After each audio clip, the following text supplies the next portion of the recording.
1947 میں جب پاکستان وجود میں آیا تو مجھے پاکستان کی قومی زبان بننے کا اعزاز حاصل ہوا۔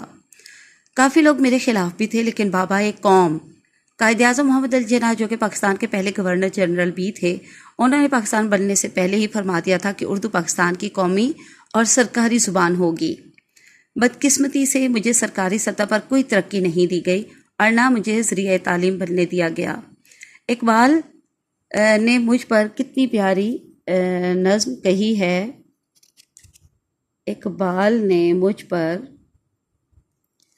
کتنی پیاری نظم کہی ہے، آپ بھی سنیں۔ تو یہ پوری آپ جو ہے وہ اچھی طرح سے پڑھ لیجئے گا، یاد کر لیجئے گا۔ میں ایک عد آپ کو جو اس کا بند ہے وہ پڑھا دیتی ہوں۔ اردو ہے میرا نام، میں خسرو کی پہیلی، میں میر کی ہمراز ہوں، غالب کی سہیلی۔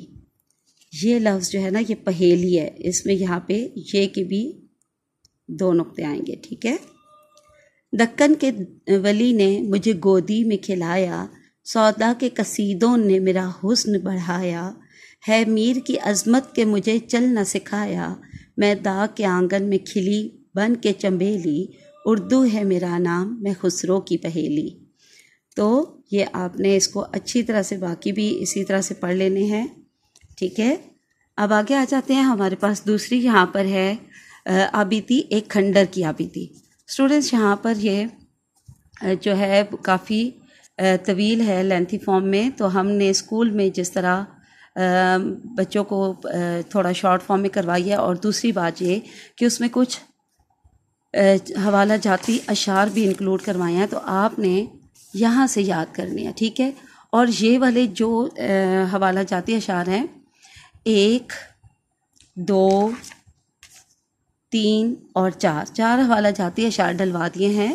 تو یہ آپ نے ایک تو آسان الفاظ میں کر کے یاد کرنی ہے، دوسری یہ چاروں وہ اشعار ہیں جو آپ کسی بھی آگے، اور ہمارے پاس بہت ساری اس بک میں جو ہے وہ آبیتیاں ہیں، تو آپ کسی بھی آبیتی میں یہ چاروں حوالہ جاتی اشعار جو ہے وہ لکھ سکتے ہیں، ٹھیک ہے، ایڈ کر سکتے ہیں۔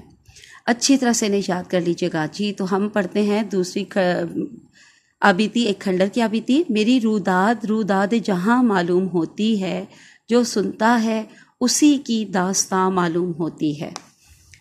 آج سے کئی صدیوں پہلے میں وجود میں آیا، گو اس وقت میں ایک حقیر کھنڈر ہوں، مگر ایک زمانہ تھا جب میں بادشاہ کا ایک خوبصورت محل تھا۔ یہاں بادشاہ کا دربار لگتا تھا۔ بادشاہ نے میری تعمیر پر بہت زیادہ رقم خرچ کی تھی۔ دور دراز سے سنگ مرمر لا کر مجھے خوبصورت اور دیدہ زیب بنایا گیا۔ اپنی تکمیل کے بعد، یعنی اپنے مکمل ہونے کے بعد، میں بہت فخر سے اپنی بلند و بالا پیشانی اٹھائے کھڑا تھا۔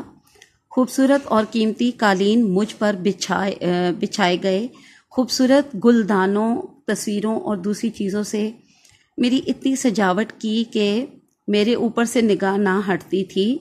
جب یہ کبھی لفظ ہے، جب کبھی یہاں درست کر کے لکھا ہے، جب کبھی کسی دوسرے ملک کا بادشاہ، وزیر یا اہم شخصیات بطور مہمان آتی تو انہیں اسی محل میں ٹھہرایا جاتا۔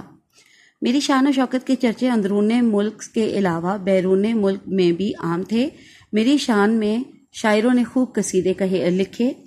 ہر روز میرے ہاں کوئی نہ کوئی تقریب منعقد ہوتی اور شہر کا شہر یعنی پورے کا پورا شہر مہمان بن کر آتا۔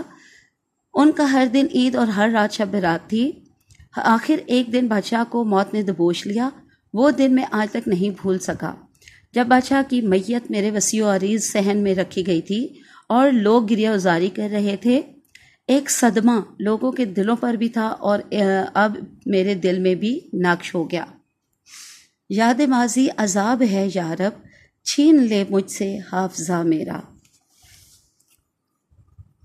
بادشاہ کی موت کے بعد اس کا بڑا بیٹا تخت نشین ہوا۔ 10 روز کے ماتم کے بعد پھر وہی سلسلہ شروع ہو گیا، وہی دربار لگنا، وہی بزم آرائیاں۔ وقت گزرتا گیا، کوئی 16 سال بعد بادشاہ ایک حادثے کا شکار ہو گیا اور پھر اس کا بیٹا تخت نشین ہوا۔ اس طرح یہ خاندان 4 پشتوں تک یعنی 4 نسلوں تک بڑی کامیابی سے حکمرانی کرتا رہا، مگر اس خاندان کی 5ویں پشت سے اس کا زوال شروع ہو گیا۔ موجودہ بادشاہ کو عیاشیوں سے فرصت نہ تھی، جس کا نتیجہ یہ نکلا کہ صوبوں میں گورنر باغی ہو گئے، بزم آرائیاں سرد پڑ گئیں، یہاں تک کہ میرے وجود کے 150 سال بعد میری حالت دیکھنے کے قابل بھی نہ تھی۔ دیکھو مجھے جو دید آئے عبرت نگاہ ہو، میری سنو جو گوش نصیحت نیوش ہے۔ بالآخر ایک روز ہمسایہ ملک کے بادشاہ نے حملہ کر دیا، فوج کو شکست ہو گئی، بادشاہ گرفتار ہوا اور بعد میں ہلاک ہو گیا۔ حملہ آور بادشاہ اپنا ایک نائب چھوڑ کر خود واپس چلا گیا۔ یہ نائب کچھ سال محل میں رہا، مگر 6 ماہ بعد اس نے دریا کے کنارے ایک نیا خوبصورت محل تعمیر کر آیا اور مجھے خود وہاں پہ منتقل ہو گیا اور مجھے خالی رہنے دیا۔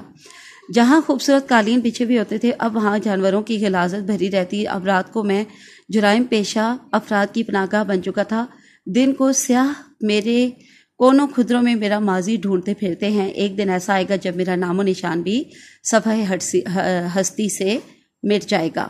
آتا ہے یاد مجھ کو گزرا ہوا زمانہ، وہ باغ کی بہاریں، وہ سب کا چہچہانا۔ جی تو آج کے لیے اتنا کافی ہے۔ اللہ حافظ اینڈ فی امان اللہ۔